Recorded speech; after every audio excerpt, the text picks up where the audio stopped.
As instructed, I've waited the 24 hours the website recommends before opening a discussion on this lovely train wreck of a masterpiece in progress. Let's get to first impressions, shall we? My first thought was that this was some kind of fan game. I mean, it really looks like it at first glance, and I was a little afraid to download it given the warnings it seemed to come with. It said that it was some kind of survey, but the sheer quantity of new graphics and the slight art style shift seemed to indicate otherwise. There was a ton of new artwork in Toby Fox's signature style that I hadn't seen from Undertale at all. I was afraid. The last thing the fandom needs is a direct sequel to Undertale. The open-ended nature of the game meant that its conclusion was best left to the imagination, and I couldn't bear the thought that all that fantastic artwork and ideas that had come out of the community would suddenly feel hollow and irrelevant. Following initial inspection of the game world, I found that I was a human who appeared to have been adopted by Toriel. Brief small talk confirmed that Asriel was my older brother and is alive and well and in college. There was no sign of Asgore, but I spent almost no time in the house canonically, and when Toriel brought me to school, I was very much late. This raised some questions. Why would a teacher, or one who runs the dang school for that matter, be late? Alphys appeared to be the teacher. She was a tad different from Undertale Alphys. She had some authority behind her, but most of her personality and mannerisms, from what little I saw, seemed to be intact. The events that followed led me to conclude that this story takes place in some kind of alternate universe where the monsters were never underground. Toriel wound up adopting a human, sure, but a different one, and Asriel grew up. Toriel is not with Asgore. They seem to be separated, but she still speaks of him rather amicably. She's clearly not a queen. Perhaps the monsters are now a democracy? It's a fascinating thought. The setup leads me to conclude that the inclusion of Toriel and Alphys with a cameo for Undyne and a few others in the beginning is meant as some kind of fake-out. A practical joke on Undertale fans. Sans would be proud. But anyways, the real story seems to take place in a fantasy world within a fantasy world, which this new human gets sucked into. I won't spoil the details, but there is a prophecy in play. In fact, the prophecy rings incredibly similar to the one in the introduction of the very first Final Fantasy game way back in 1987, concerning the appearance of the Warriors of Light, sent to bring balance back to the world.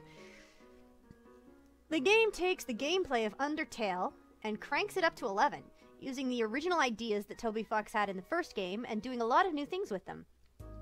You can control multiple characters in combat now. The overworld itself includes much of the bullet hell style dodging that we really only expect from encounters. And when you near such a segment, the world darkens to black and white, and your protagonist has a soul appear at their center with which to dodge. The game seems to share Undertale's combat morality choice system, but is far more straightforward about it. And that's all well and good, considering that being a pacifist is much more difficult this time around. For much of the game, one of your party members attempts to murder everything and refuses to follow commands. Not only do you have to reason with and spare enemies in order to play as a pacifist, you have to protect your enemies from your own crazy party member. Given a choice, I tend to have a hard time wanting to kill anything in a game if presented with enemies that can be spared and still progress. Zombies notwithstanding. So I've only done the pacifist route.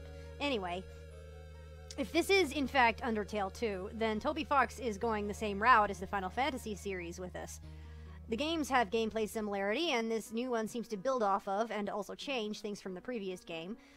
The plots have the barest thread of a loose connection between them, aside from the intro, which may have just been trolling us, that being that human souls are apparently still powerful in some way, and monsters and humans are both races in the same respect as in Undertale. That's it. The mechanics similarities to the first game are very clear, and yet the take is entirely fresh. Encounters work in a very similar way, but with the aforementioned multiple party members, and seems to have taken a very Paper Mario direction, in that encounters are no longer randomized, and you have to collide with an enemy sprite in the overworld in order to initiate an encounter.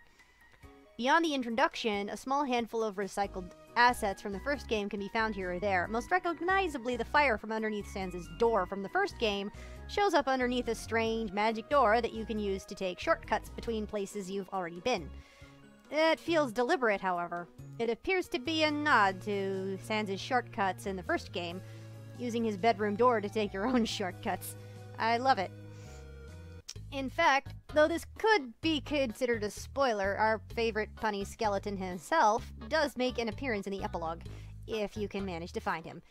He pretty much confirms my theory that this takes place in an alternate universe to Undertale, having stated that he just barely met Toriel and Alphys the previous day, and has just opened his own grocery store.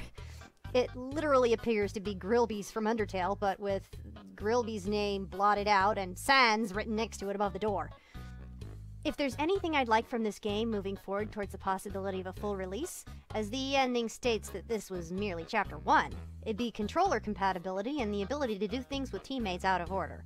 There's no good reason we always have to issue commands to the human first. In conclusion, this appears to be an incredibly solid follow-up to the hit indie game, and again, I'm very glad that Toby Fox did not opt for a direct sequel. Hey everybody, Nokoda here. This is my first time doing any kind of real review. I'd like to hear what everybody thinks, and if maybe I should try this again sometime. Thanks. Oh, like and subscribe!